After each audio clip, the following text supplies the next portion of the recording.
To our December 16th regular meeting here at 10 o'clock. I've got Pastor Jason Garcia with Celebration Church here in Fairhope to deliver the message. And after that, we are going to hear from Commissioner Gruber with the Pledge of Allegiance. Please stand for me. Let's pray. Heavenly Father, we come before you with grateful hearts, acknowledging you with all the many blessings you bestowed on us. As we begin this meeting, we just pray for your guidance and wisdom. Help us steward what you've given us, Lord. Grant us discernment and clarity as we work together for the betterment of Baldwin County. We thank you in advance for everything that you're going to do and that you are doing right now, Lord. In your name we pray. Amen. Amen. Amen. Please join me in the pledge. I pledge allegiance to the flag of the United States of America and to the republic for which it stands, one nation, under God, indivisible, with liberty and justice for all. Thank you, Pastor.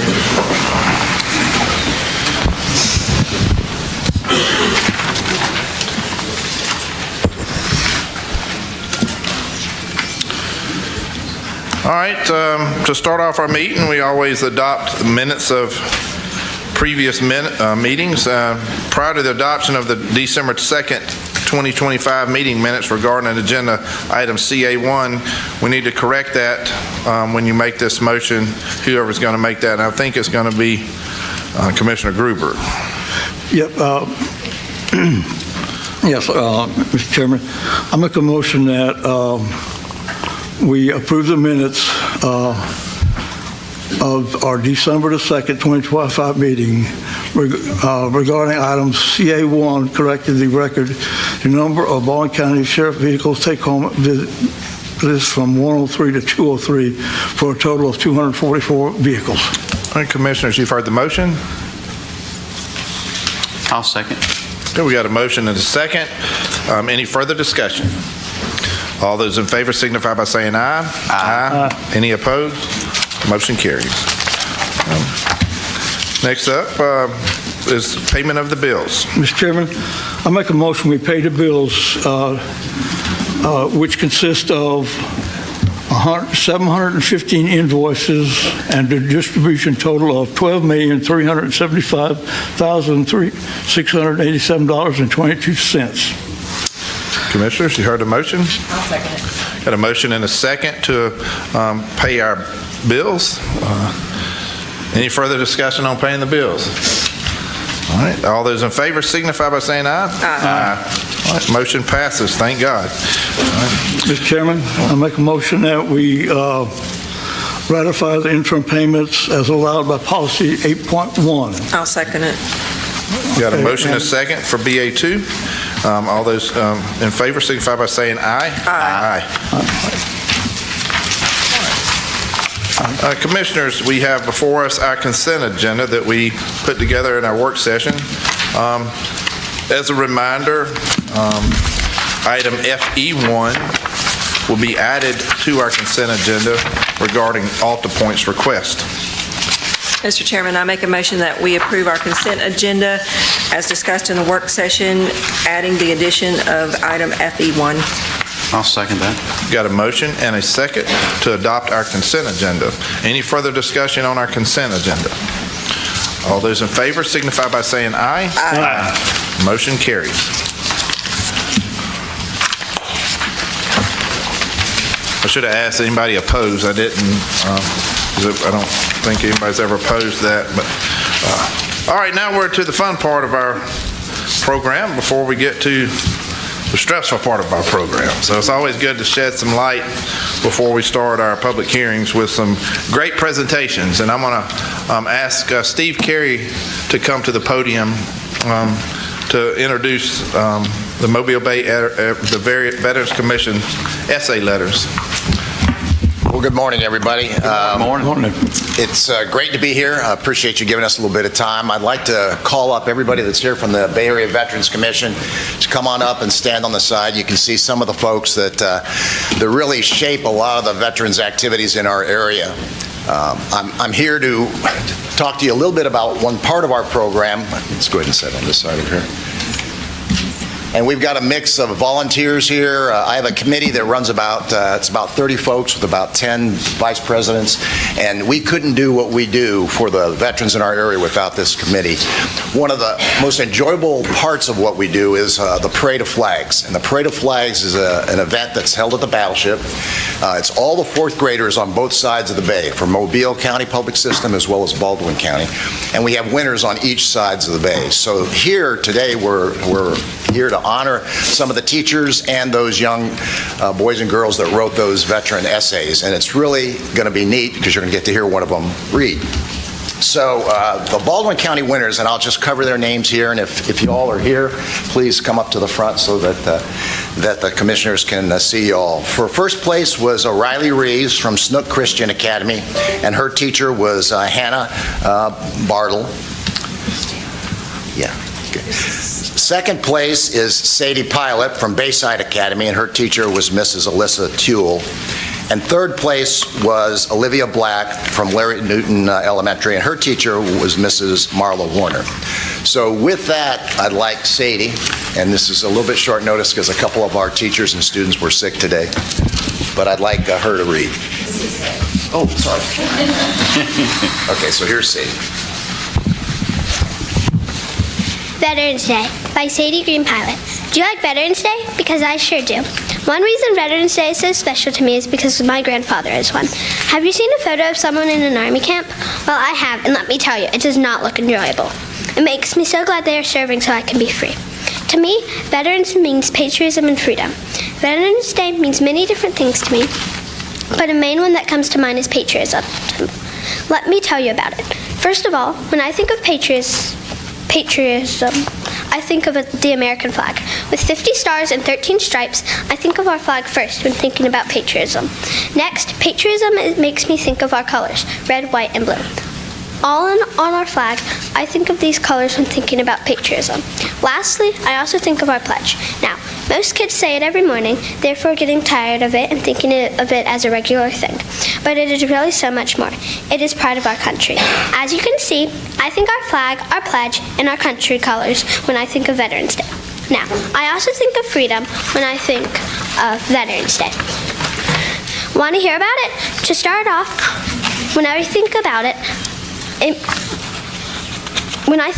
means all the lives lost to make. And keep our country free. I also think of love when thinking of freedom. But it's not just love for our country that our veterans have to have, but also love for our citizens and friends. Last but not least, I think of bravery. Think about just how much bravery veterans have to risk their only lives in war. To sum it up, Veterans Day makes me think of freedom, that makes me think of all the lives lost for love and bravery. Remember, Veterans Day is to celebrate our veterans who made our country free.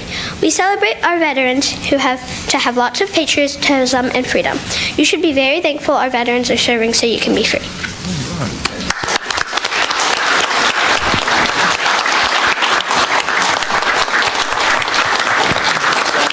Olivia Black will read her essay, and while she's reading, if you look in the background, those are some photos from our parade, the luncheon, and also the Parade of Flags for all the fourth graders. Dear veterans, thank you for your service. To me, this day means to celebrate men and women who fought for our country and sacrificed everything for it. Without veterans, America wouldn't be what it is today. Veterans literally made America the land of freedom, and for that, they deserve to be honored. Dead or alive, we love these special souls, for they made a choice too big to repay, but just big enough to appreciate. So go out today, tell a veteran you are thankful for their hard work. My Veterans Day poems. Hand on heart, we are never apart. America's our home, so we'll protect like a dome. And if we love we love those of all who chose to fight, so we can live our lives right. And the second one is, the Navy is on sea, while Air Force flies with glee, and always being free is best for fighting right. And although it takes might, it is a well-earned night, knowing we're safe in this wonderful place. All right.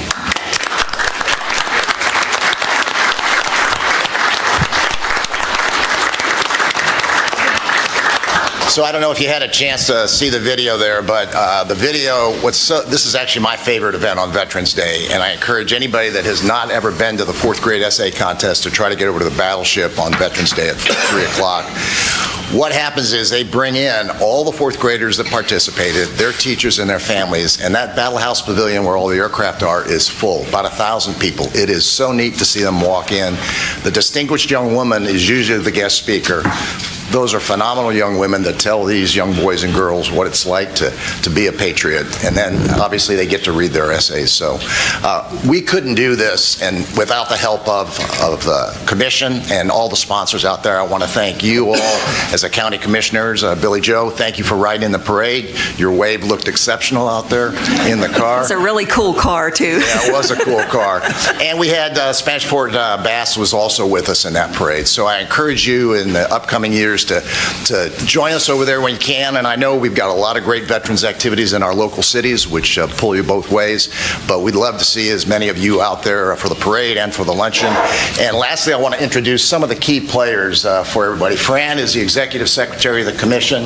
Pat Downing runs our awards for our Patriot and Veteran of the Year, as well as all the ROTC awards we hand out. Phil Quigley has taken over our marketing, and we're going to plan on a 12-month plan for trying to get stories out about our veterans. Margaret Cooley and Genovese, they run the Parade of Flags, and they're the ones that work with teachers on both sides of the bay. And this is not an easy effort that these people support us in doing, because it's a year-long plan to get ready for one event, which is Veterans Day. But again, thank you for all that you've done to support us, and we look forward to seeing you in the parade waving sometime. Absolutely. Thank you. Commissioners? Steve, y'all stay up there just for a little while, because I'm sure our commissioners would like to address the group, and we may want to get a picture with all of you guys. So, Commissioner Gruber. Yes, thank you so very much. You know, Veterans Day is very important. It means a lot to a lot of people. You know, and this is honoring our veterans who gave, everything. So as a veteran, I'd like to thank each and every one of y'all for your participation. And girls, thank you for your letters and everything. Y'all did a fantastic job, and thank you very much. I'm just very impressed with you girls. You did a great job, and thank you for participating in the essay contest.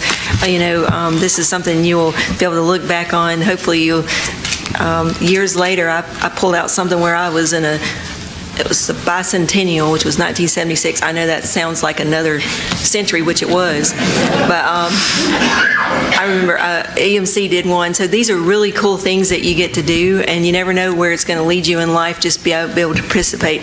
And thank you, Steve, and thank you the rest of the people that are involved in the Mobile Bay area veterans. It is both sides of the bay. It's not just Mobile, and it's sometimes hard with schedules to get over there, but I finally agreed to come over there, and it's the second time I've ridden in the parade.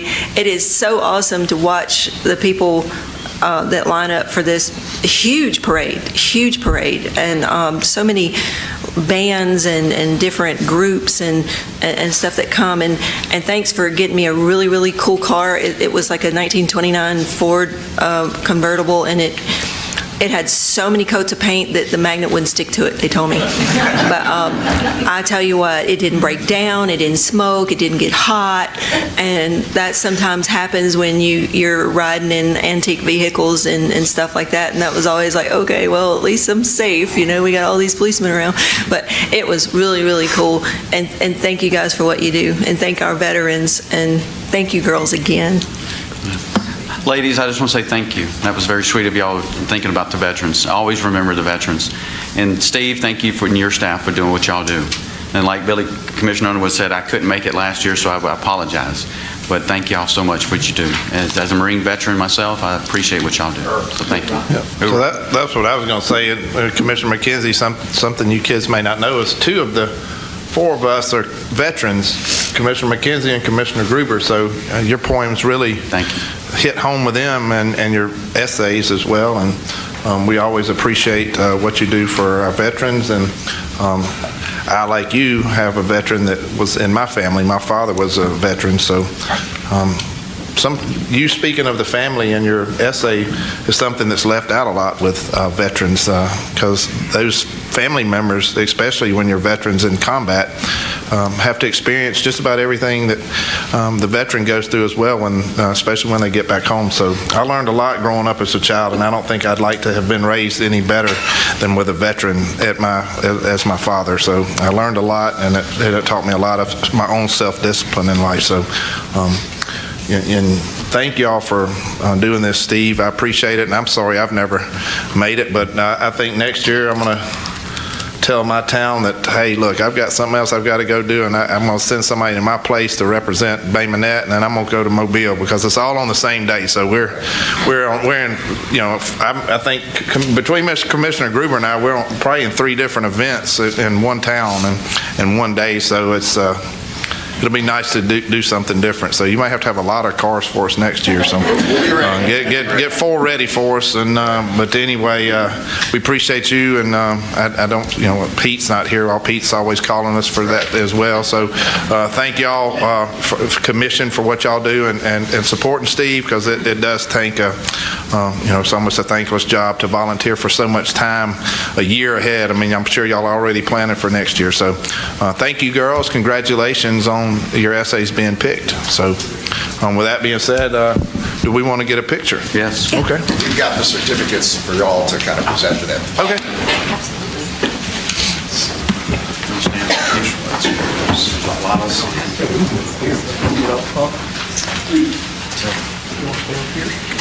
Let Jeff present them.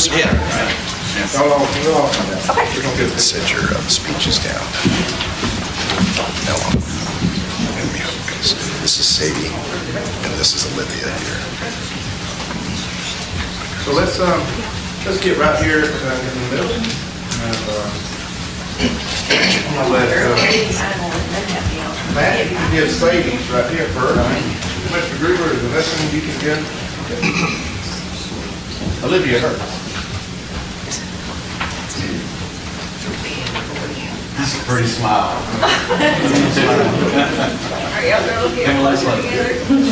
Where we need to go, David? Okay. All right, 1, 2, 3. Thank you all.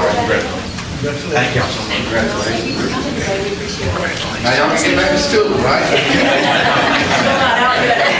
Not yet.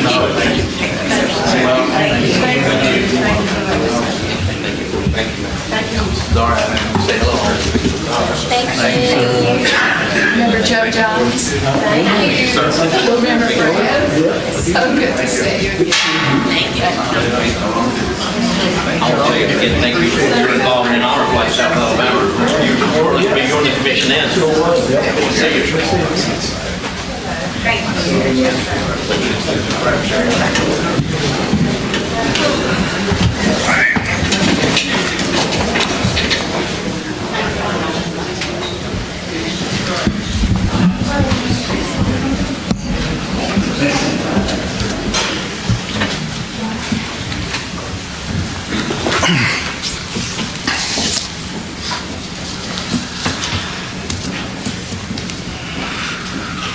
Now the hard part.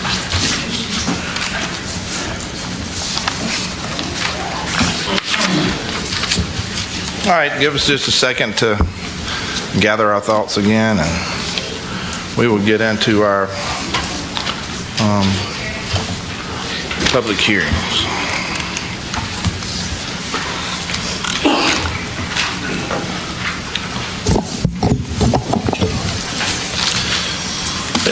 Mr. Chairman, if I could say something about this first case before we open it. Okay.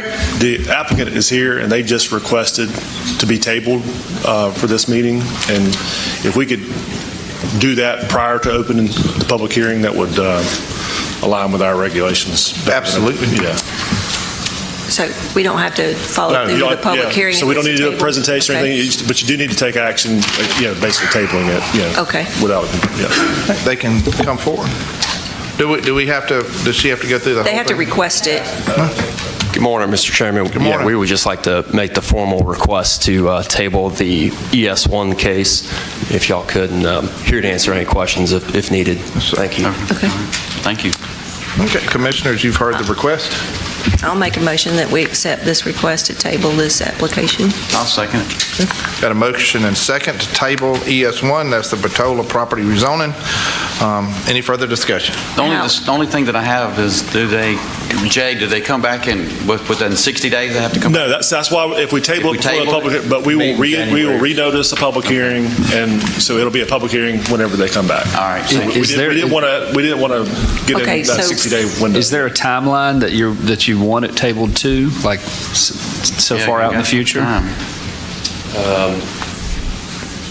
Think about this. I would request some time in February, if that's appropriate. 60 days. 60 days. So we'll do the Sure, second because we meeting. could do whatever. If you would March give you more? Yeah, I mean, you could do 90 days just to be safe, and hopefully we're back 90 is before that. fine. Let's do the second meeting in March here. Yes, sir. Okay. Yeah, that's right. Commissioners, I like to Okay, so I have will amend my motion that we accept this request to table this application for it to the second meeting the in March. second meeting in March. And I'll second it. Real quick, just in the event that we wanted to move that up, we would have the ability to do that? No. No. Okay. About this, so, and do we have the ability to, I mean, so say we set it for the first meeting in February. It would be the second meeting. Or second meeting in February. Let's go ahead and do that. All right, I'll amend my motion to the second meeting in February. And I'll second that. We got a motion and a second. Any further discussion? Just want to make sure that the public that's here on this case, there will be re-noticed. There will be another notice for public hearing because we're not having the public hearing today, and that will give you an opportunity.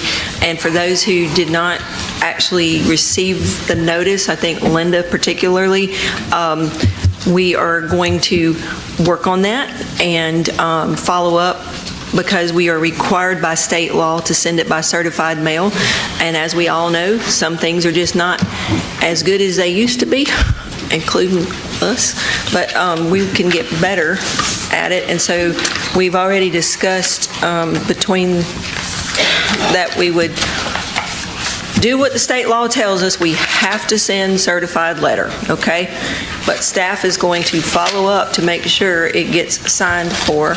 And if it doesn't, then there's nothing that says we don't have to go above and beyond what they tell us to do. So I think you guys know about it now, but at the same time, help us help you. So if you see one of them metal signs out there on a piece of property and you live next door to it, call us, okay? Because sometimes things, it's not intentional, nothing all. But we have the tracking and everything where we send it and it's in somewhere we don't know, okay? Thank you so much, sir. Good deal. Thank y'all. Merry Christmas. Commissioners, we need a vote. All those in favor signify by saying aye. Aye. All right. ES1 has been removed from our public hearings today. Next up, ES2, the case Z2556 Stanley property rezoning.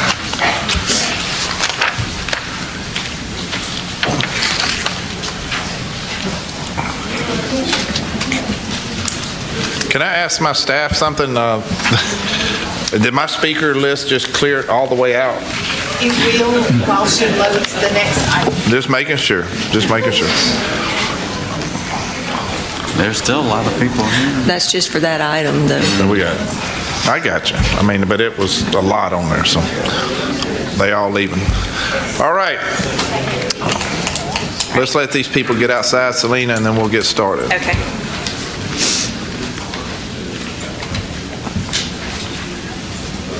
Okay, Selena.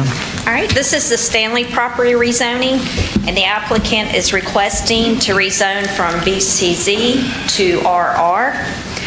The subject property is located south of County Road 32 and east of State Highway 181 in Planning District 39. Is currently zoned BCZ, which is base community zoning, and the applicant is requesting RR, which is rural district. The proposed use is for residential use and also to have his business equipment on the subject property. The total acres is 2. Here are pictures of the subject property and surrounding properties. On the locator map, you can see the subject property is surrounded by BCZ, except to the south and east, which is RA, rural agricultural. Most of the adjoining lots are vacant. There is a commercial lot just to the south that has storage units. The FLU map shows this parcel as conservation development area, which the related zoning districts are conservation resource or outdoor resource. The subject property and surrounding areas are evolving more towards low and mid-density residential use in this area. There is some commercial development just south, which is mini storage. The other properties in the nearby area are residential and agricultural. So staff, the zoning ordinance and also the scorecard that we use is somewhat not supported with this rezoning request, and it's also not consistent with the Baldwin County future land use map. Do y'all have any questions for Selena? No. Okay. I'll open the public hearing on case D25/56, the Stanley property rezoning. It looks like we do have Mr. Larry Stanley signed up to speak.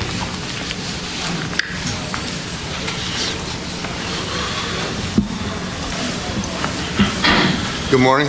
Good morning. Morning. I would just like to state that these 2 acres are primarily for us to build a home on in the future. My son and I own a small tree service. We don't discard any debris or anything on the property. We haul it all to the landfill. Excuse me. I just want a place to build my house and be able to park my couple work trucks there is all I'm asking for. Can I ask Jay something?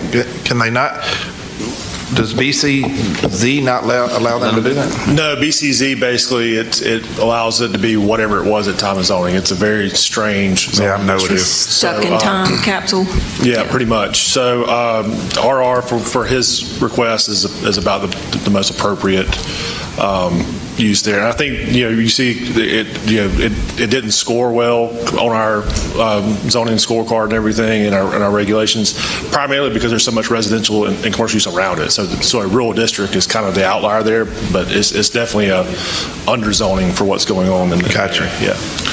Could you do it in an RA? I'm just curious. It's next to an RA. I mean, I'm not asking to, I'm just. Yeah, RR is a better. I know it's a better one, but it's not. It's not big, so it would create a non-conforming. This is 2 acres, so I know it's not big enough for it. It would automatically create a non-conforming. I just don't want an incompatible next to use. And I'm just trying to wrap my head around why it's not scoring. It's not scoring well because it doesn't have direct right-of-way frontage. It's in a residentially developing area. So there's a lot of factors that go into that when we're looking at these. But this is in that kind of transition area between the higher intensity residential uses to the north and to the west, to the rural districts to the south and east. So it is in kind of that break point where it's transitioning out. So there was a lot of factors that kind of scored low, but the RA, it would automatically create a non-conforming RA lot, which we don't want to do. Right. And no, I don't want to do that. I'm just trying to figure out this BCZ stuff drives me nuts. So and I hate it. Let's I'm sorry I opened the floor up for all these questions. So go ahead. No, go ahead. I was just the only question I had was, I guess, for Jay, but we'll get to that in a minute I'll ask staff again. Okay. So thank you, Mr. Stanley. Do y'all have any questions for Mr. Stanley? He's going to build a house and put some tree trucks out there. All right, Selena? Do y'all have questions for Miss Selena? Yeah. Go ahead. Miss Selena? Yes. So if the commission votes us down, he can't put a house on his property? He can build a house on BCZ.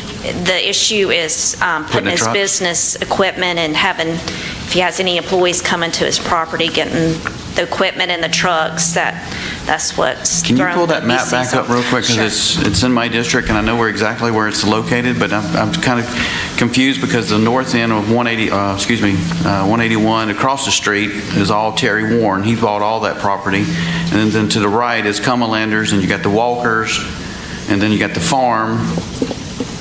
So Commissioner, what I was... My question is, why is... Can I ask him, let him finish? What I was trying, this is map describes what I was trying to describe earlier. So if you look to the north and to the west, you see all that, orange-ish color and yellow colors. That's all residentially developed, single-family subdivisions of residentially single-family zone properties. To the south, there's an RSF2, which is single-family. So basically, you got these couple little spots of rural districts that are left remaining there. So when you look at the growth of that area, it's definitely an area that's transitioning into residential use. Now, what this gentleman is proposing is not his use in an RR district is not necessarily contrary to what's happening there, mainly because of the size of the property. If it was any bigger than 2 acres, it'd probably be a different story. But through our review process, looking at all our requirements we look at, it does not score well. But that's why we have these meetings to understand, like, even though this is not scoring well, just with all the circumstances, what's going on in the area, it does make sense. So. I have 2 questions. First off, looking at the colored map, the locator map, and then looking at the site map, the parcel that's directly, I guess, south of that, what is that use? What is the photo that shows the property directly to the south? Commercial.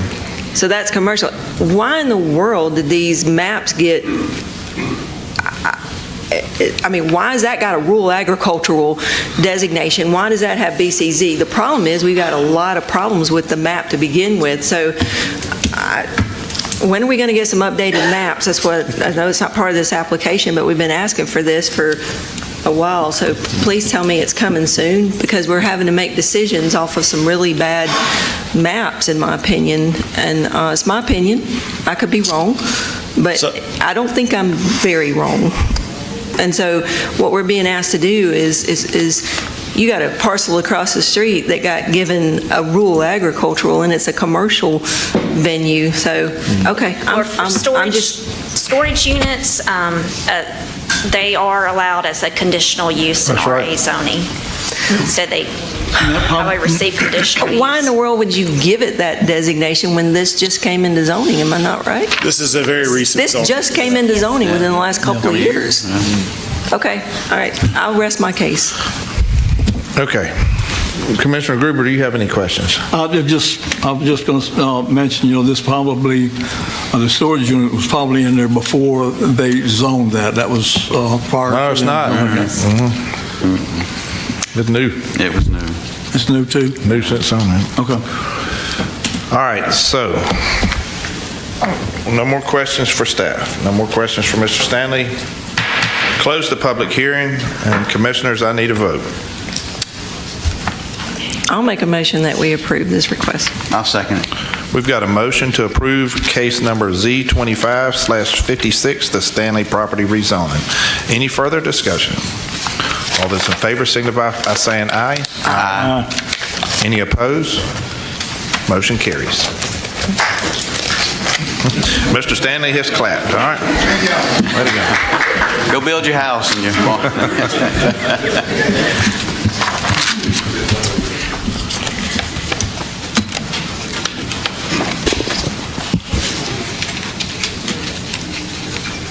Okay, next up, we have case number Z25/57, the Han property rezoning.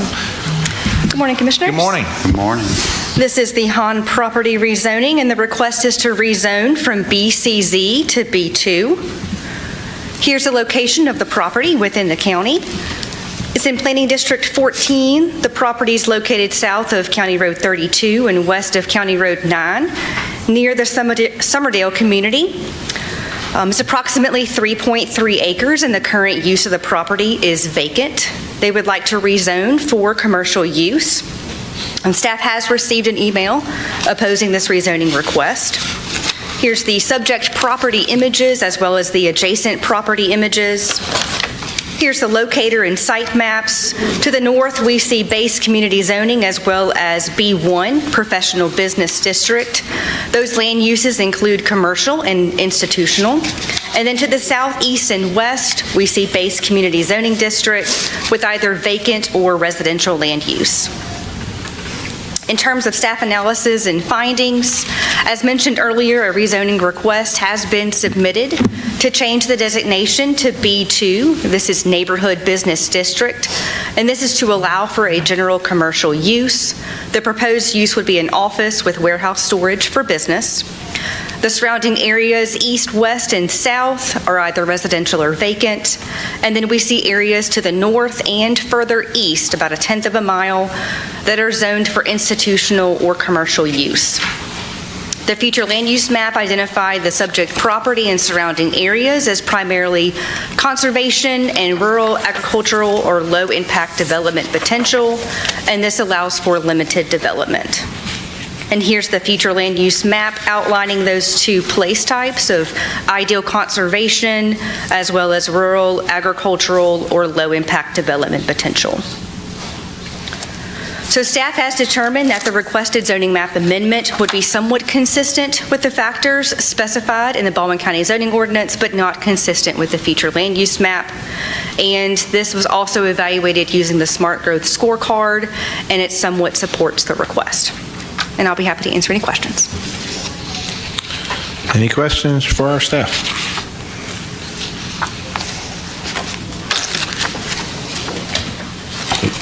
Am I hearing this correctly? There's no questions from staff?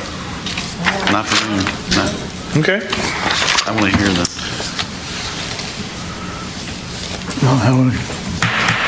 All right, so I'm going to open the public hearing on case Z25/57, the Han property rezoning. I have Randy signed up to speak.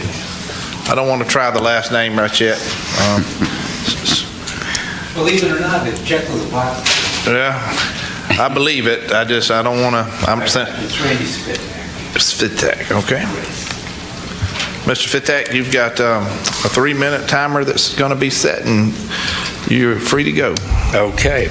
Well, good morning. I wrote this down, so I do apologize. I don't normally orotate. So thank you for allowing me to speak. I came to you today to express my strong opposition to this proposed zoning. We put this in District 14 2 years ago, and I feel that there is a concrete place that is not consistent with the area. We have a subdivision that is directly behind it. I know that there's mobile homes or RVs, but I question Mr. Hahn's being a warehouse with concrete. I find that to be more industrial than commercial. That's really all I've got to say. Okay. Do y'all have any questions for Mr. Spitak? Thank you, sir. Thank you. Is there anybody else that has signed up on this case that has not, or they're not signed up, they wish to speak on behalf of this case? Nobody? Okay. Closing the public hearing on the Han property rezoning. Commissioners. Corey, can you tell me, refresh my memory, what was the purpose? What was their purpose when we rezoned this? It was for office warehouse use. All right, thank you.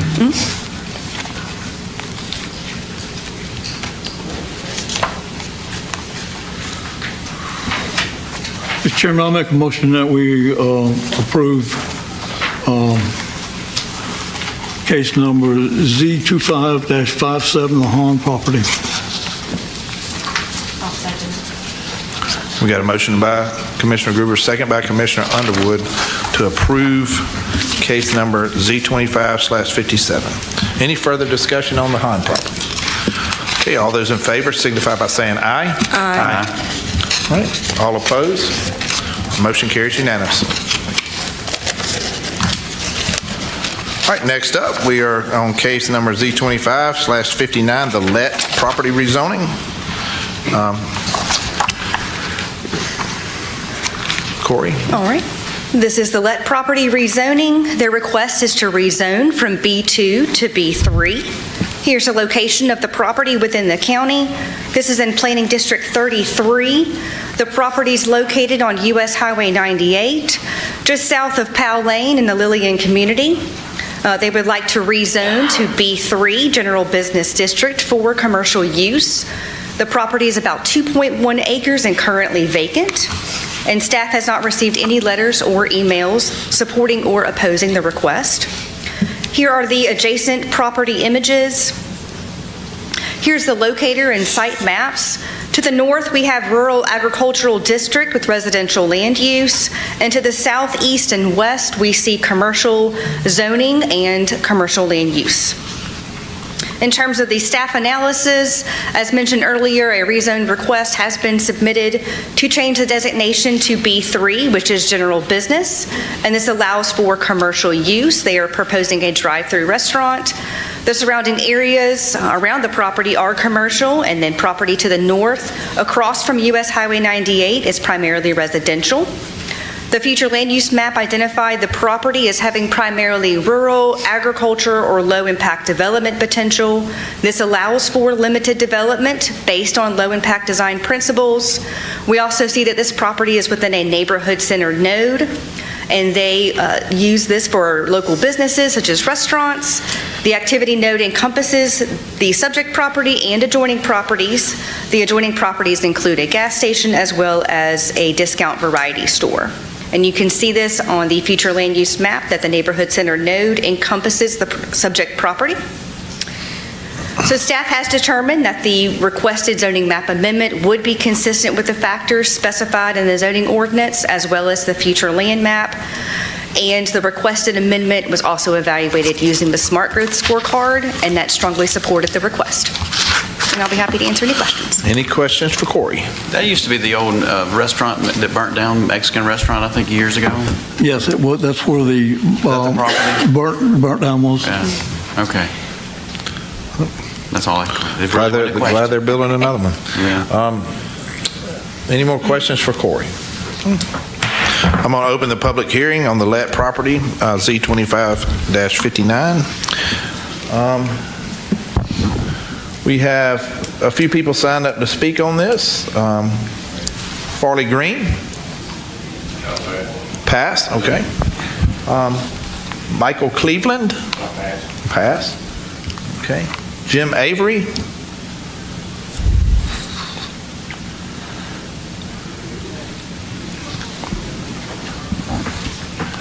Good morning, folks. My name is Jim Avery with Jack's Restaurants, just here to answer any questions you might have about our application and our proposed use of the property. Yeah, Commissioners, you'll have any questions for the applicant? Great. Jack's. Great. But you're doing something different. Yeah. Nope, that is our plan. That's a good. Yeah. Thank you. Thank you.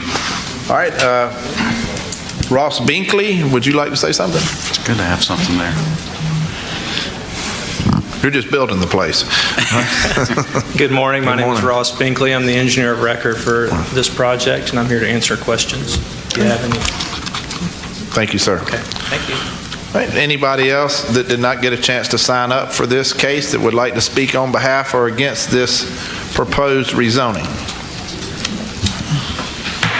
Public hearing is now closed. Commission. Mr. Chairman, I'll make a motion that we approve case Z25-59, the Let property. I'll second it. Got a motion by Commissioner Gruber, second by Commissioner Underwood to approve the Let property rezoning, case Z25/59. Any further discussion? All those in favor signify by saying aye. Aye. Any opposed? Motion carries unanimously. Thank you. All right, next up is PID 25/01, the Pallet 1 Planned Industrial Development Site Plan Approval. Item number ES5 on our agenda. Selena? All right, this is a request for a planned industrial development. The property is located in Planning District 12 near the Wilcox exit. It is currently zoned M1, which is light industrial, and it's 20.7 acres. It's currently used as industrial. Here's some pictures of the subject property along with the adjoining properties. Here you can see the subject property is surrounded by some RA zoning, which is all used as agricultural. There is also some other industrial zonings within the area. According to the flume, the property is located in a moderate development potential area and is also near a commercial industrial center. All right, the applicant intends to add 2 new warehouses to the development. They are asking for a reduction in parking beyond what is required in the zoning ordinance. The primary deviation being requested is the reduction in parking. Currently, the site has 91 parking spaces along with additional 18 spaces in the highway construction setback, which is intended for overflow parking. The zoning ordinance would require a total of 172 parking spaces. The applicant has indicated that there are only 79 employees, and these 2 new warehouses are mostly for storage purposes and wouldn't add any more employees. To give you some background, the applicant did apply for a CSP, which is a commission site plan for the 2 new buildings, and then they also had to apply for a variance to have less parking. The Board of Adjustment denied their variance for less parking, so they had to pull their CSP, and then their planned industrial development was their next option that they could go with, which the planned industrial development is similar to a PRD. They can deviate from the zoning ordinance as long as they show it on their site plan and have approval from y'all. So staff, here's their site plan. The 2 new buildings are highlighted in yellow. They are doing a large landscape buffer, mostly 75 feet around the subject property. And staff has recommended approval, and with one condition, only any expansions or any proposed new facilities on the subject property, they would have to come back to y'all to get site plan approval again. I have a question. Yes. This actually looks like it would be an improvement to the current site, help to get some stuff in a warehouse, or is this to add new items? Because there's a lot of stuff outside. That would be a question for the applicant. Okay, all right. Do y'all have any more questions for Selena? No. Okay. Open the public hearing on case number PID 25/01, Pallet 1 Plan Industrial Development Site Plan Approval. Signed up to speak is Mr. Bruce Smith, who probably can answer those questions, Commissioner Underwood. Okay, did you understand my question? Okay. Bruce Smith, CMG Engineers, the authorized agent for the applicant. The 2 new warehouses, I know they're listed as warehouses, but really they're just going to be open structured canopies. They're going to be 4 open sides. It's just a canopy to keep the existing pallets that they already store outside covered and protected from the weather. Because there's a lot of stuff just outside. Yeah. So this will be an improvement to the site? 100%. Okay. And the parking will actually be an improvement because the parking is going to be relocated.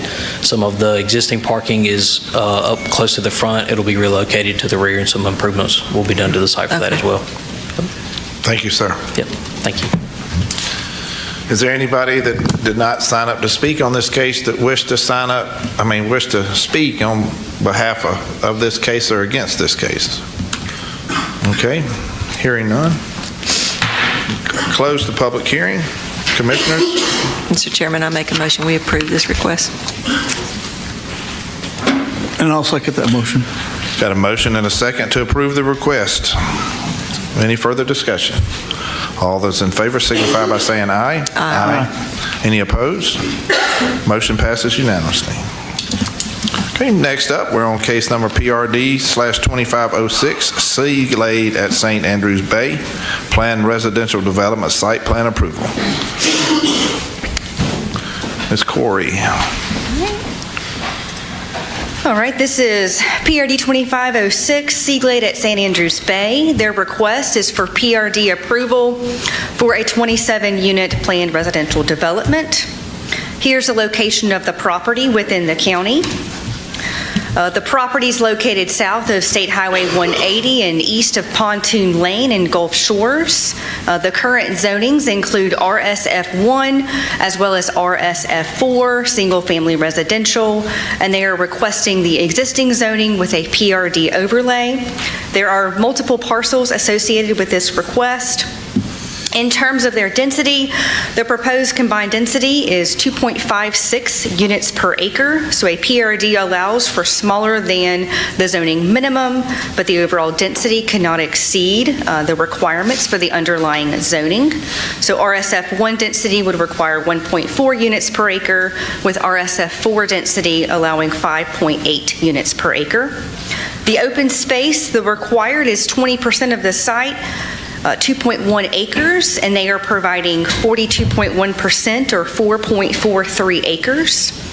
Usable open space, they are requesting a deviation from this requirement, and they have provided this in a summary table. The utility providers include Gulf Shores Utilities and Baldwin EMC, as well as Brightspeed for their telephone internet.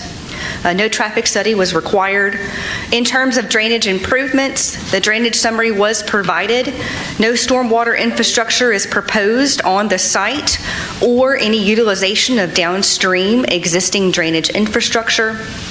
Post-development stormwater flows will be directed to the sandy areas surrounding the proposed road and residential structures to comply with U.S. Fish and Wildlife conditions. A wetland delineation was provided showing 0.44 acres of wetlands on the property, and they did have a signed letter from the fire chief regarding fire protection. In terms of public comment, staff has received emails with concerns regarding the request as well as opposition for this request. So here's the locator and site maps. In total, there are 98 parcels involved with this PRD. In terms of the adjacent zonings, to the north, we see RTF4 and RMF6. This is two-family and multifamily districts, and those land uses are vacant.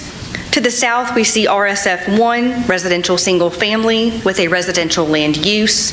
And to the east and west, we see RTF4, residential two-family district, and those land uses are currently vacant. And here are the adjacent property images. No agency comments. In terms of the analysis, this proposed 27-unit development will be on 10.53 acres, and it will be known as Seaglade at St. Andrews Bay. This is considered a small planned development seeking site plan approval, so it's greater than 3 acres but less than 250 acres, and is under unified control and planned as a single development. And they would also be required to submit for preliminary and final plat approval. The development will feature single-family homes built on pilings above the corresponding base flood elevation. There will be a varying lot size from 7,243 square feet all the way to 11,094 square feet. The project includes 4.43 acres of undisturbed and protected open space. This is going to be designated as habitat conservation for the Alabama beach mouse. And there will also be 4.44 acres of wetlands.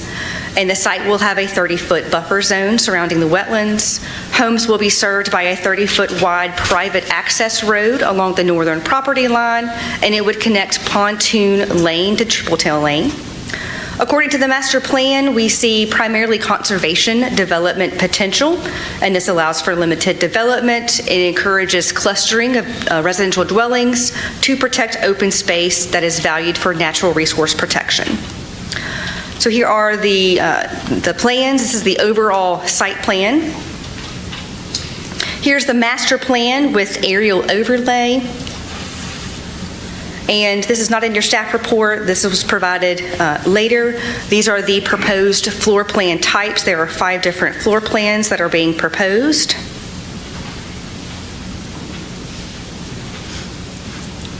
Here's the future land use map showing that the subject properties are primarily conservation development potential, so low impact development. They did provide a summary list of deviations from both the zoning ordinance and the subdivision regulations. This includes deviations from one of the local provisions, area and dimension deviations, as well as stormwater management and usable open space deviations from the requirements. Here's their habitat conservation plan. And this is just the site data information enlarged. This includes the impact summary, the site data information, utility providers, open space, as well as the development summary. So staff has determined that this request is compliant with the requirements for a planned residential development. And it's the pleasure to approve this site plan.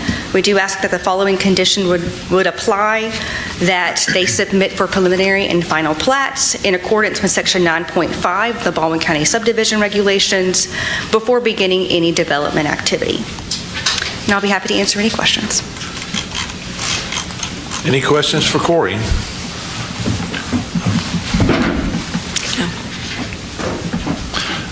I've got one question, maybe it's for Corey and Jay, if y'all want to. Go back to the very first maps you showed. Okay. Just let me know when to stop. Not that one, like the original map. So like What's there now? 99 lots. Right now, it is 98 lots, and they are currently vacant. So I mean, I let me wasn't ask asking a question, I was asking So for let me that ask a map. question. Sorry. Do what? Doesn't, My question to Jay is, without us doing a thing, one single vote, by right, this applicant can build 98 homes. Yes, it is a legal, non-conforming platted subdivision. So the history behind this, I won't go through the long Right, history. we got that. I just want to make sure what we're talking about is we're narrowing 98 lots into 27. I just want to get the facts straight. Everybody's sitting up here, and we know the history of this project, that by right, by a long time ago, there's 98 home sites there. That's correct. It was approved with 87 platted townhome lots. Those small lots, a lot of people will say those are RVs, is actually platted as multifamily in 1984. Right. So you have those 87 lots plus 11 lots to that bigger parcel to the east that are technically still lots of record. They're just taxed as one parcel right now. Gotcha. And the other side of that is, so by right, they could come in and replat it without any PRD or any kind of vote or anything to make it less non-conforming. So by right, they could plat it to the 27 lots you're proposing without a PRD. So them PRD is a better route. So them coming to us asking for this PRD is basically limiting what, I mean, they're putting more stringent regulations on themselves. That's correct. And it's given us the opportunity. We're well aware of some of the flooding issues in this area. It's a low spot. You can tell from the flood maps and flood zones that it is a low area, but the subdivision process allows us to require engineering plans and things to address, stormwater and traffic. And so that's what's in the condition on the approval. So the subdivision plats will address those stormwater and traffic issues. But that's our only route to do it. Without going through the PRD, we won't have the opportunity to be able to evaluate those things. Right. All right. Do y'all have any more questions for staff, or does that kind of sum it up? I think we've been. That was the question been talked about this for last week. Yeah, Matt wasn't here on the first one of these we talked about. Yeah, and then several years ago. Welcome to it now. So, all right. So I'm going to open this public hearing on case PRDs 25/06. I do have a variety of people signed up to speak on this case, and I'm going to call them in the order that I see them. First up is Mr. Michael Ludvigsen. Mr. Michael, you going to come up and speak to us on this? You really want me to? Yeah. You signed Yes, up. sir. We're ready. Yes, sir. Give it a shot. All right. Thank you. If you would, I think Mike, most of you know me. Just state your name, address, that kind of stuff. My name's Michael Ludvigsen. My address is 13113 State Highway 180, Gulf Shores. Okay. I am the current planning and zoning chairman for Fort Morgan. Our advisory committee did not make a recommendation on this project, mostly because we lacked all the information that we needed to do some of that. let me back up and say staff has been fantastic. They always are, and I don't think they get enough credit for what they do. And Corey's done a fantastic job getting information to me, but we just didn't have everything when we met. So it was decided to table it from our perspective and not have a recommendation. However, we do have some points that we wanted to bring up. They don't necessarily weigh in on what you guys are going to decide, but they are things that we want to make sure we're taking a look at. And I promised them I would tell you about those. How's that? Sounds good. Not the least of which is the drainage. And Jay has kind of alluded to the fact that when the subdivision gets reviewed and gets set up, that they would review that. And I appreciate that because that's a huge issue down there. That's an area where we've seen the water cross from the Gulf into the bay more than a couple of times, so we know it's a problem. One of the other things was the request for variance from the height restriction that we had specifically requested down there of 2 stories. I don't know that that's, something that's going to be utilized or not, but we're just trying to make sure that that doesn't happen. It doesn't exceed the 2-story limit that we fought to get and we currently have. I think there's quite a few folks that are going to discuss quite a number of other issues with you, so I don't want to take a lot of your time, but those are the big ones. If you have questions, and I know Commissioner McKenzie asked me a few of those beforehand, feel free, you can call me back up. I'd be happy to. Yes, sir. Thank you, Michael. Thank you very much. Next up, we have Gillard Strong.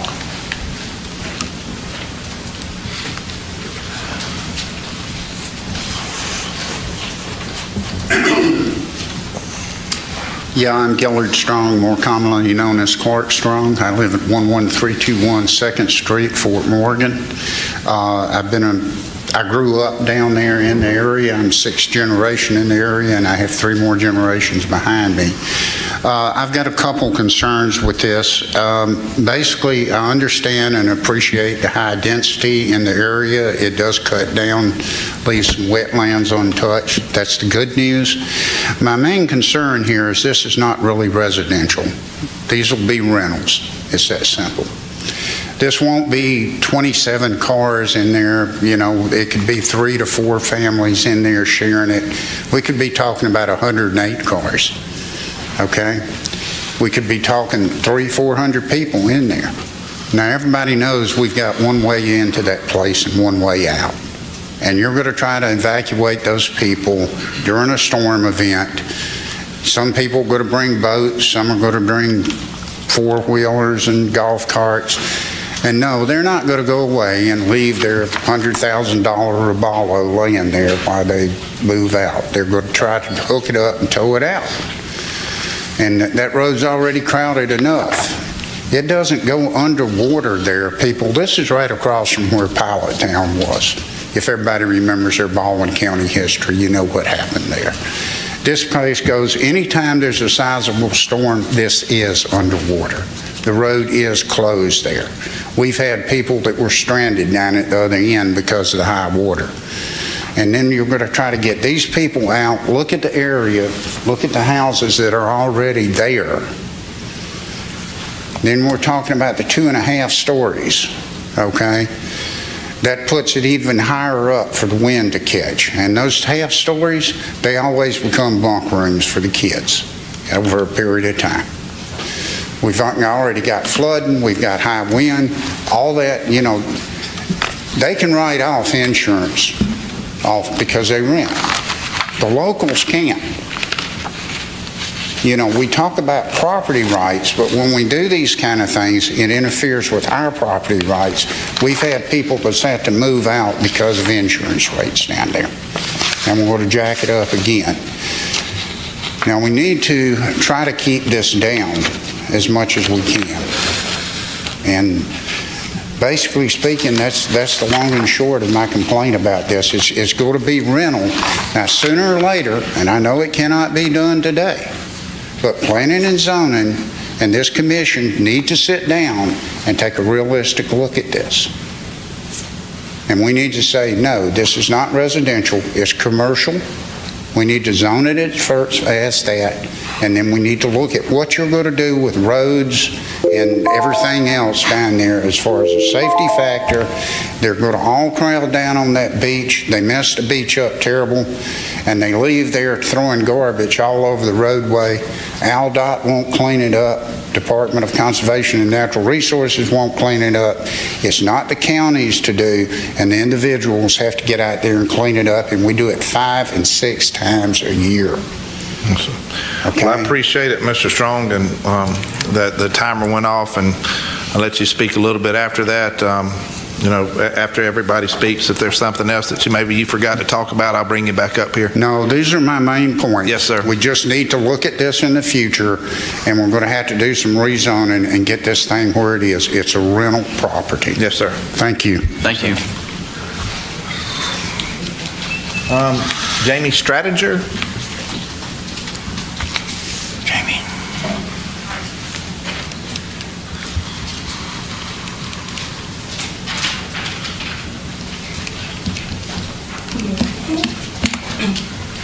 Some photos that we mailed, and Corey's going to bring out slides.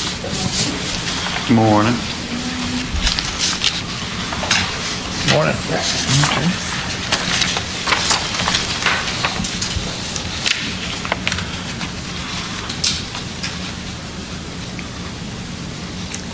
And how do I go to the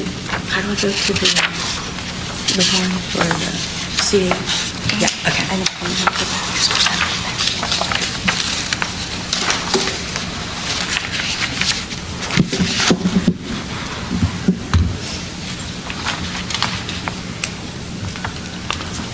Good morning. Good morning.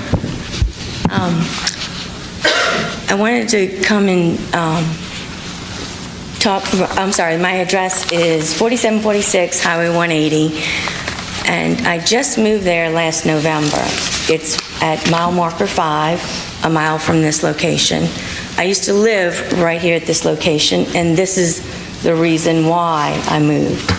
I think they've already talked about the water from the bay and the Gulf joining right there down Pontoon where this subdivision will be put, and that's true. I'm on the opposite side. I'm on the Fort side. So when the water joins, and I've been there before without a vehicle, it's very scary. You don't know when it's going to stop raising. There's a high tide, there's a storm surge, there's winds. And then once it stops, when's it going to go down that you can get out? Usually you'll also lose power and connectivity, so you can't call for help. It's not inland type conditions that we're dealing with. So I'm here today to kind of explain a little bit more about what happens at that area. And I appreciate you listening to me. This is the narrowest point on the peninsula. It's approximately 350 yards before you hit the water from the bay to the Gulf. That's about 3 football fields.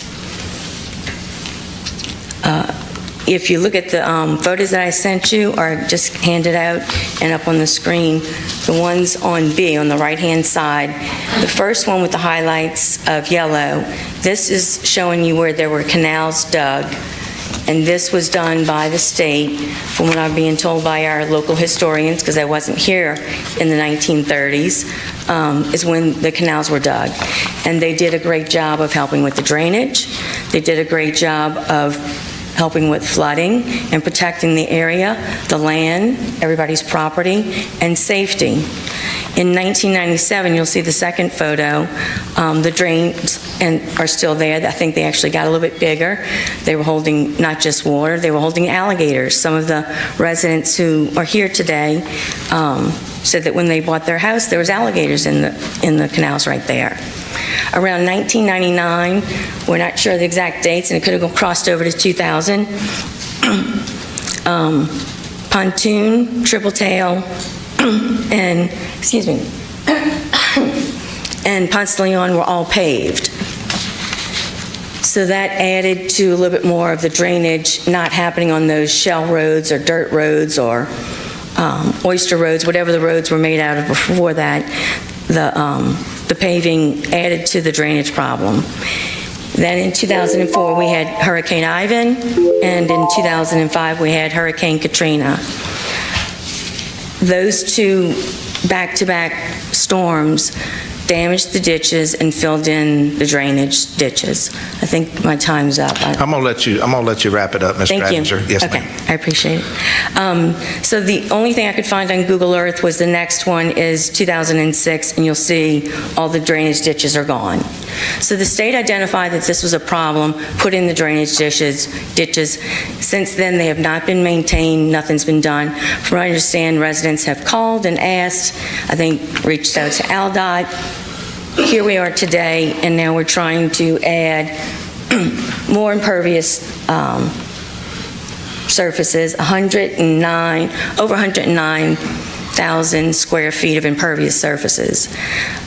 Living there, I took photos from a rain event. This was in the spring, in April. It's not a tropical storm. And I went from each side of this area. The water was standing for 5 hours after the rain. That morning it rained, and I checked the almanac or whatever the weather history. It was 1.3 inches of rain. 5 hours later, that water is still standing.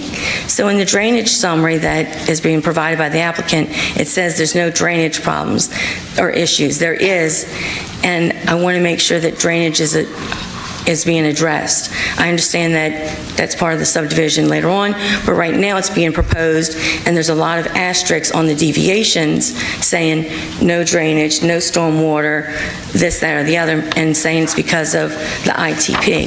The ITP does allow for that. It doesn't say you can't have stormwater addressed, you can't have drainage addressed. What the ITP says is no habitat, ABM habitat can be impacted. The ITP also says you can use pervious materials, and the two that it references are the GeoWeb and the Polymore in the ITP. But now, in talking with Jay and Mark, there's a lot of other options that are out there. If what I'm understanding, the proposal is to deviate from that as well and use only pervious materials. That will significantly cause serious flooding here. I'm not opposed to the development. I'm not opposed to the 27 homes. I am opposed to that part of the deviation on the PRD, that something needs to be approved at the front end, that drainage will be addressed and pervious materials will be used for the road and the driveways. All right, Ms. Jamie, that's going to have to be it for right now. Call me back Yes, up if I ma'am. can. Thank you. Thanks. Thank you. Christine Duffy.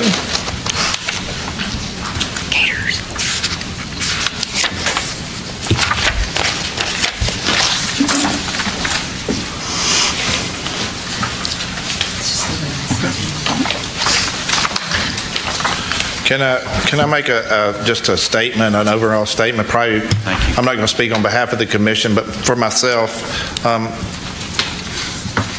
I understand that drainage is an issue, and I think we've got that. So if you want to spare some of your time, you can leave all the drainage talk out and talk about other things, because we've got it, the drainage is an issue. So, because when we do these individual speakers as opposed to a group, sometimes we get a lot of the same stuff talked about, and I just want to give you more time to speak, because 3 minutes go by like that. So, if anything about drainage, we understand that it's a problem. Our staff will be working on that. So I appreciate that. I just wanted to throw that out there to maybe save you a little bit more time. Awesome. All right. Well, good morning. My name is Christine Duffley, and my husband and I owned 3767 Ponce de Leon. I left my husband at home. I'm actually a resident of New Hampshire, and I flew in specifically because, as an investor, I am not opposed to development. In fact, it's a good thing, and something's going to happen to these lots. We all know that. I'm looking for guardrails. I've talked to some of my neighbors, and there are some things that and from New Hampshire, of course, I don't know how this totally works. I'm impressed with how this is presented. Is somebody who is from the district specifically? Do one of you specifically oversee Fort Morgan? Yeah, Commissioner, We serve do. countywide, Okay, thank so you for the you all get to clarification. vote for all of us, Very good. if you live there. Okay. As stated in my letter, I am particularly concerned about how the beach access will be shared, the peak season congestion, parking overflow, pedestrian safety, and if the fire department has signed off, then it has signed off. So have any of you physically gone to where this development is proposed? We're all for a lifelong, some of us fifth-generation Baldwin Countyans. Thank you. Well, that's We great. know the That's great area. to know. We know So you the know area. how narrow Used to those fish roads- there and everything before all the people. Sure. So where these pontoon and triple tail, that road is extremely narrow. You can hardly get by it when someone's coming your way. So we're looking at 27 families and these buildings that are being built right now, we've had 3 in the last year. 2 of them use the beach access. We're looking 15 to 20 people during peak season using that beach access. Add 27 more families of different, we know multi-generational, we know this is the greatest area to come to. Because I've experienced it with my guests. I experience when I'm there and I'm loving being there. But when you have these people coming down that narrow road to get to the beach access, what are those safety issues? Those kids in the carts, will there be are we going to have golf carts now? I don't see any of that addressed. The other thing I don't totally understand, but that the common area about a residential development, usually these developments have an area that might have a pool in it or something like that. That wasn't considered, and I'm wondering, are they going to be able to walk over the conservation area? Is that like this? I just have questions like that as a direct abutter. So I believe those guardrails, because whatever you pass gets passed, and then how do we address other questions? And in Fort Morgan, as it is, if someone's disrupting the area or something's going on, it is hard to work with that. It's very different from other experiences I've had. And the other thing, just a quick comment, where they put that sign, I didn't even know where that sign was. I use Triple Tail. I've been down here, I don't know when the sign went up, and then there's a person here too, he doesn't use that. He's a brand new homeowner. He didn't even get the messages. So I was a little concerned about how, it would have been nice maybe if that sign was 2 signs at the 2 entrance areas. So anyway, just a comment that I can't see that sign, and I've been down here. I'm down here now. I flew down just for this, but I didn't see that sign. So anyway, whatever happens, I just have those concerns, and I appreciate your time and being part of the process. Thank you so much. Yeah, thank you.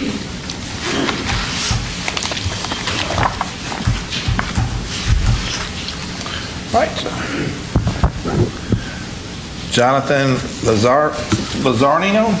I'm actually going to pass for now. I might say something to Dan. Or am I the last one? No, there's several after you. So I mean, I take my time to come up and speak, or. I'm good right now, thank you. Okay.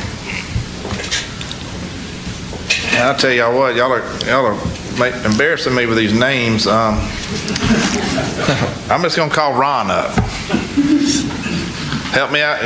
It's Comlenic. Comlenic. Okay. Yes, correct. Comlenic. Mine was written for the rain issue. Okay. But I'll address it as safety. Sure. My name's Ron Comlenic. We live at 13499 Highway 180. We've been here for several years, and really, basically, it is the flooding and the rain, like you said. Without being redundant, I'm going to bring up the safety aspect of it. Just to give you an idea of what happened on our property, we're about 10 miles up on the peninsula going east away from the point. We're about 10 feet above sea level on 1 acre, and we had extreme flooding, extreme. Hurricane Sally came through and dumped 30 inches of documented rain. 30 inches. I mean, that's on record. And I have video of the property with water as deep as 6 feet on that property that was there for 8 weeks. That's 2 months. And it caused serious problems just with our property alone with drainage. So just wanted to bring up the safety issues that can happen with that. Coming up the road, going back down, trying to get help. It's more along that line that I'd want to address it with the idea that what the rain can do. And it needs to be looked at now, of course. I mean, that's the issue. Well, thank you so much, Ron, for your time. Yes, sir. All right, next up, we have Melissa Hadley is signed up. Are there other citizens ahead of me? No, ma'am. There's two after you. Because I can ready to go at the end as I represent the applicant. It's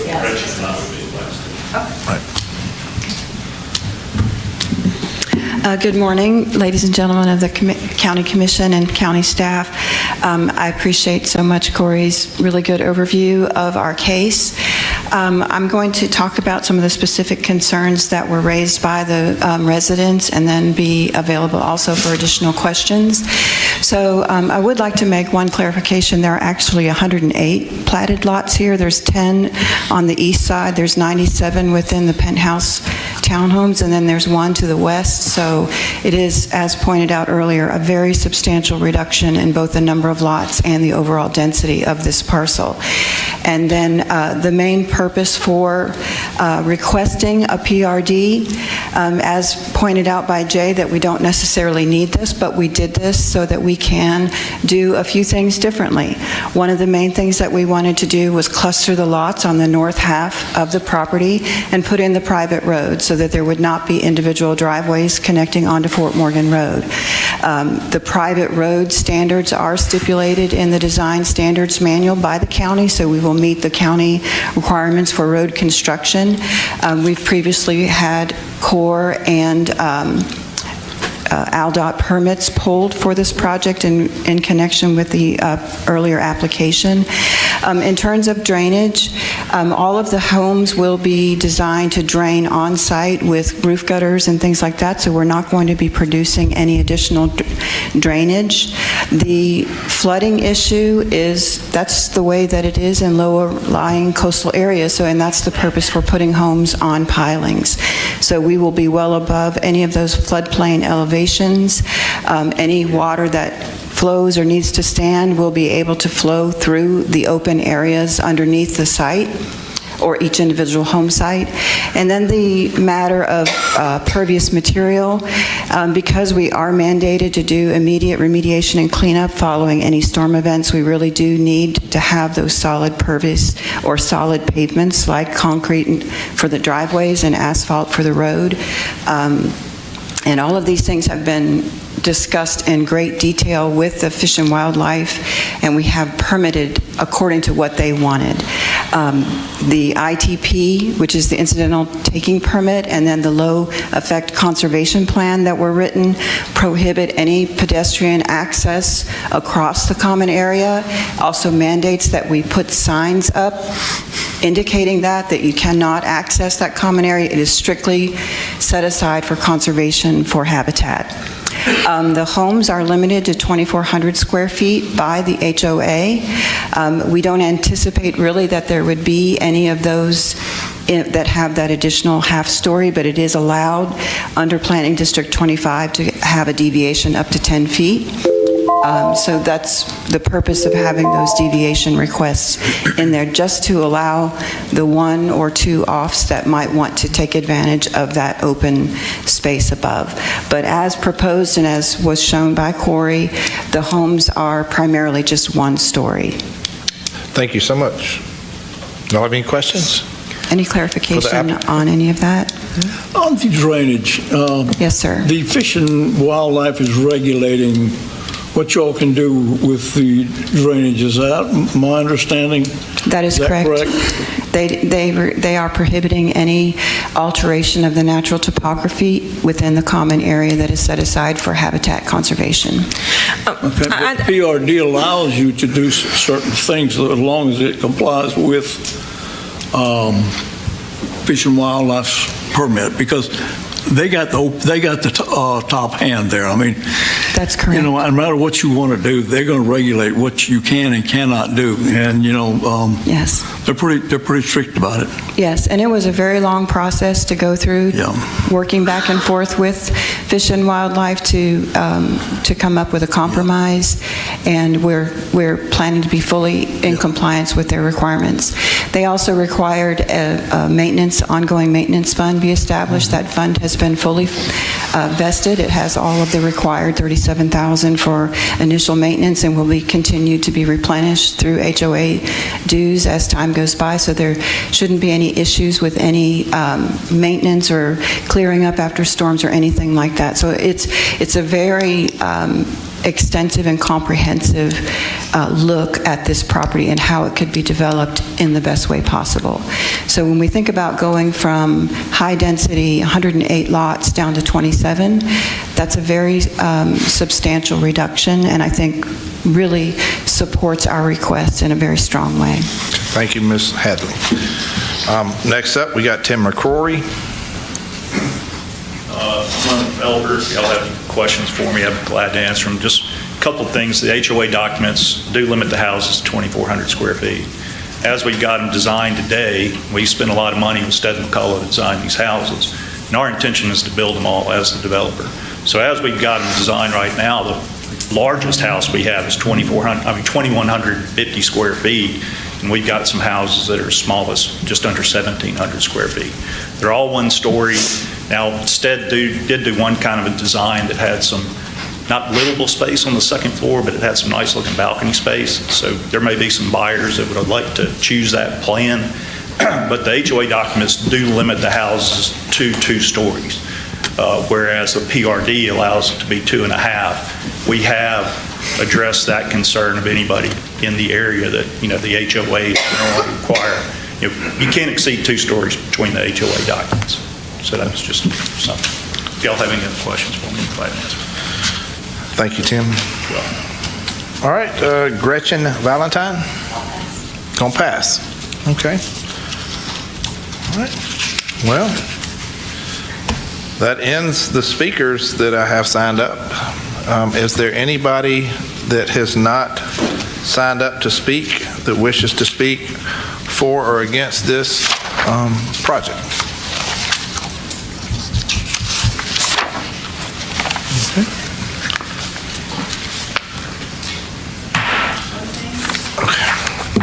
Okay, go ahead. Just looking back at my notes, one thing I forgot to address was about the parking.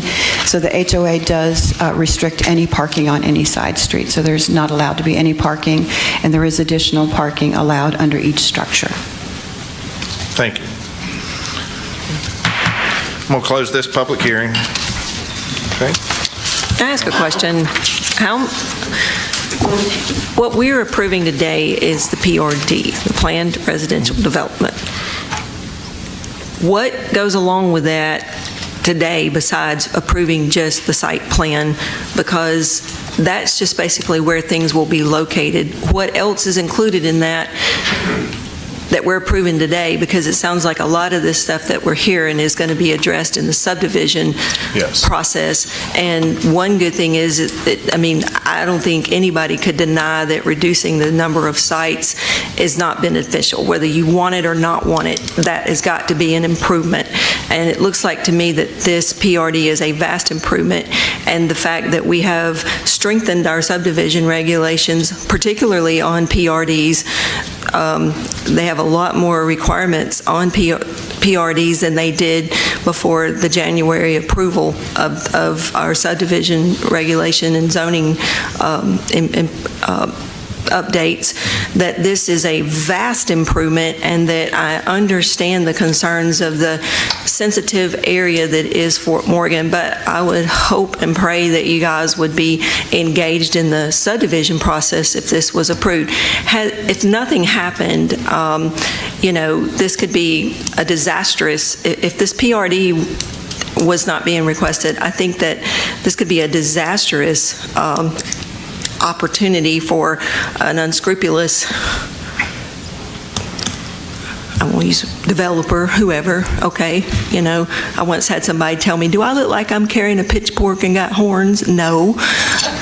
I'm not anti, we want it to be good if we can. So this is an improvement, in my opinion. And, sorry. So that's what I want to know is, what we're approving today, what goes along with it besides approving the site plan? Is there any of these things that were addressed that's going to be a part of what we would be approving that needs to be thought about that won't be taken care of in the subdivision process? So that's a question for you, Jay. Yes, so the PRD approves the master plan, so the site plan that you see on... That's where things are located. Right, but also that list of deviations from the standard zoning ordinance that they listed. The only things that really got brought up today that are listed as the deviations are the building heights, which I'll address in a second, and the stormwater drainage. So the storm drainage is the easier one to answer. What that specific request is, if you all remember, part of our standard subdivision regulations, you have to have first flush treatment. There's a lot of LID, there's a lot of, things that take up a lot of space and a lot of impacts on sites for stormwater now. Because of their beach mouse permit and the restrictions they have on that, they need to fit their stormwater plan to meet their beach mouse permit. That deviation is not saying we're waiving detention. We're saying you have to do your detention in accordance with your beach mouse permit and with using the methods that they approve. So because this is a very unique and very special site, we have to look, that's what a PRD does. It gives you the ability to look at the context of the situation you're dealing with and adapt the plan to meet the context of what's going on. So in this case, we have a lot of environmentally sensitive areas, critical habitat in the area, so we have to adapt to be able to make sure we meet the objective of habitat conservation out there. The building height thing, this actually comes up a lot on Fort Morgan. Standard residential zoned areas allow a 2.5-story building. Fort Morgan has a local provision that says it's capped at 2 stories. So we deal with this a lot on Fort Morgan, and the half story that's talked about typically, and it sounds like the same thing on this from what the developer said in this case, that half story is really a rooftop deck. Because a deck, even though it's outside and it's up, that is a story. A story is anything that is intended to habitate people. So a deck, whether it's on the first, second, third, whatever, that is a story. So to get that rooftop deck that you see a lot in coastal beachfront areas, that is a half story. So typically when people are asking for the half story down there, it's not to have another half story of living space. It's usually for a deck is what it's usually for. And we've actually dealt with this with Stead McCullough on other projects, so he's well aware of the limitations we have on that. So those 2 deviations are the only, as far as the PRD, from the comments we heard today, are pretty much the only 2 things that were brought up. So I think they've clarified that the half story is really about rooftop decks. They've already got the homes designed. We have copies. We have submitted in the file those architectural plans, which is part of the PRD approval. We have approved these architectural plans as well, as far as height and square footage. And the drainage, again, that's a subdivision issue. The deviation they're asking for is basically we're going to have to be innovative on how we deal with drainage here because of the critical habitat. But it's not given any lesser, no. It's probably be more, right? No, it just we have to do it a little differently than our typical, this is not a typical subdivision, very, very clearly it's not. So okay. It's going to have to be different than our typical subdivision.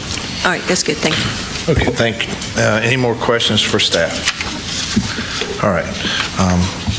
Commissioners, I have closed the public hearing, waiting for a vote on this case. Mr. Chairman, I'll make a motion that we approve case number, let me see just one second. Hang on.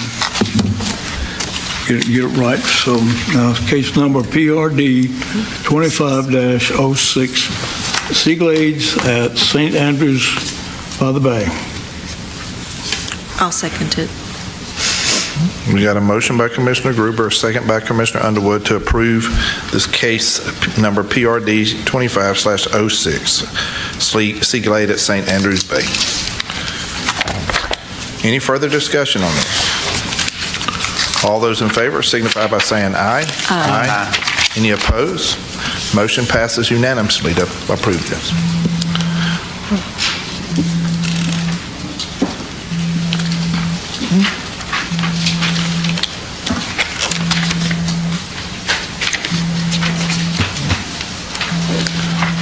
All right, next up, we're on to our other staff recommendations. Mr. Administrator. Yes, sir. As was brought to you and presented to you in executive session of opportunity for a purchase of property, we would like to, and as was discussed, we'd like to ask the commission to approve the following actions.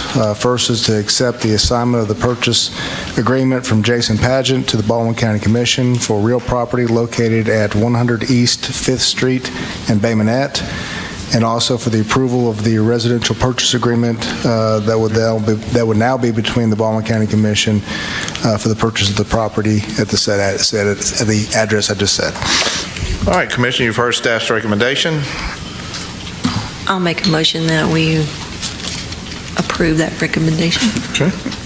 And I'll second that motion. You got a motion by Commissioner Underwood, a second by Commissioner Gruber to approve staff's recommendation. All those in favor, signify by saying aye. Aye. All right, motion passes.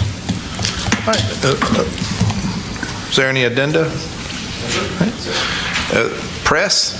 Anybody from the press? Any commissioner comments?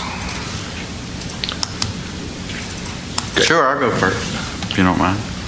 I went to the Christmas lights Saturday night, and I just want to praise the commission for allowing this, and Felicia and her volunteers and all the employees that were there. Just Saturday night was 472 vehicles with over 1,600 guests. How many pets? Huh? How many pets? I don't know. All right. I didn't count them. We count pets too, so. Yeah. But that was an awesome thing, and I'm very proud of the commission for allowing this, and the employees and the volunteers that were there. Last night wasn't as much, but it was a good turnout. And to the staff, thank y'all for what you do, putting this on. And to everybody that's out there listening, and to the staff and to employees, just have a Merry Christmas and have a Happy New Year. So thank you. Who's next? I'll go. Start out with thank the staff for what they do in getting us to bring this information to us so that we can make a decision on what we do for the county.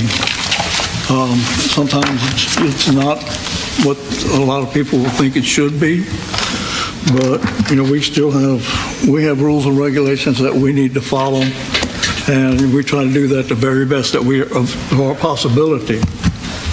And zoning is a tough issue, but you have to make a decision and what you think is going to be fit for the area, for that future, when you have a plan brought to you. So, but again, I want to thank each and every one for what they do in this county, and I want to wish each and every member of the county and the citizens a very Merry Christmas and Happy New Year, and please be safe if you travel, and y'all be safe and be careful in the next coming year. Thank you very much. Thank everybody, as always, and especially I think they've already left the building, but Beth and Lindsay for this book and all the information and the hard work that went into it, and all the people who contributed. I look forward to, I don't know when I'm going to get that round to it. I used to pass them little things out that said round to it. Now you have a round to it. But anyhow, when I need to, I've got this as a reference. I had to put me some tabs in here where I can find it faster. But I think tonight is my night. I'm scheduled to go greet people for the Christmas lights.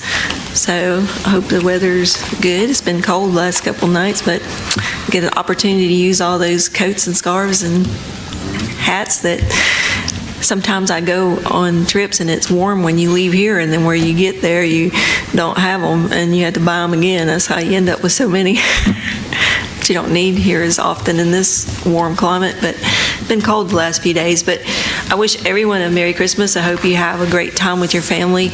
To me, as a child, I remember I just thought this was the most wonderful time of the year, and I really didn't grasp the full meaning of that when I was a little kid, but I do now, and I have for many years.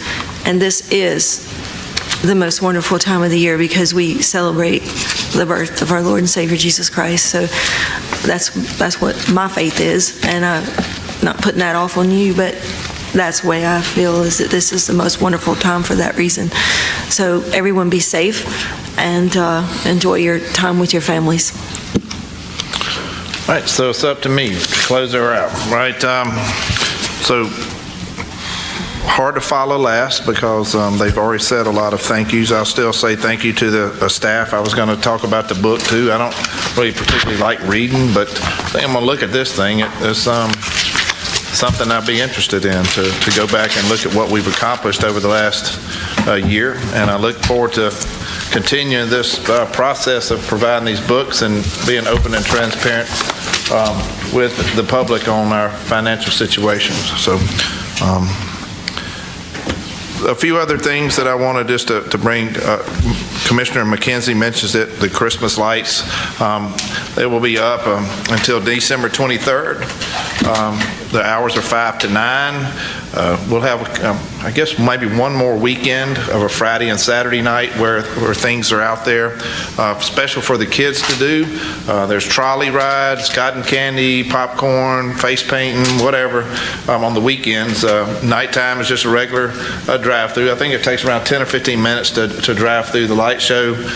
Just to give you a number, there's over 300,000 plus lights out there, and I had a gentleman approach me at the Christmas Fest in Bay Minette that was comparing it to Bellingraph Gardens and saying how him and his family have turned traditions and just come to Bicentennial Park. So I'm hearing that a lot. I really do appreciate Felicia, her staff, CIS and their staff, the Parks Department, everybody that's involved, and anybody under Frank. I don't know who all these people are under anymore because we got so many hands in it, but it does take the village to make that happen. So I appreciate the staff because it really does promote the northern end of our county, and it promotes Bicentennial Park, whether people think about that or not, because at nighttime you're looking at something that looks kind of weird, and like I may want to come back in the daytime and see that historic building. So it's a kind of a dual purpose. So thank you to all involved in doing that. So on a more of a somber note, you know, if y'all have recognized that we are having our flags flown half staff until Friday, December 19th at noon, I think, for a young lady, 19-year-old person that was shot and killed at the Brown University. She was from Mountain Brook, Alabama. I'm sure y'all have seen her face, Ella Cook's face, all over social media. Governor Ivey decided to do that. I think this young lady, probably his life was taken based on her beliefs in politics. We just saw a similar situation based on religious beliefs in Australia.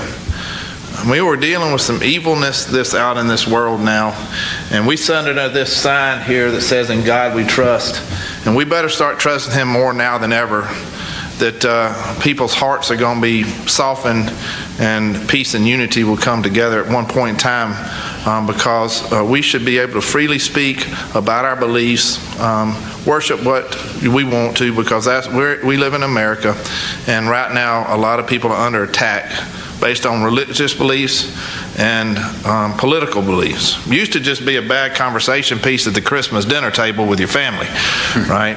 Growing up with a predominantly Democratic family back in the 70s, I can remember the first time I came home with a Ronald Reagan hat. My dad about slapped it off my head and that kind of stuff. That's what we do. Now we're dealing with actually taking of lives. It's something different. There's a new enemy out there after us, same enemy, different style. And just trusting God that He's got a plan in place. Christmas is around the corner. Wishing everybody a happy Merry Christmas, Happy New Year. And if there's nothing further to discuss, we're done.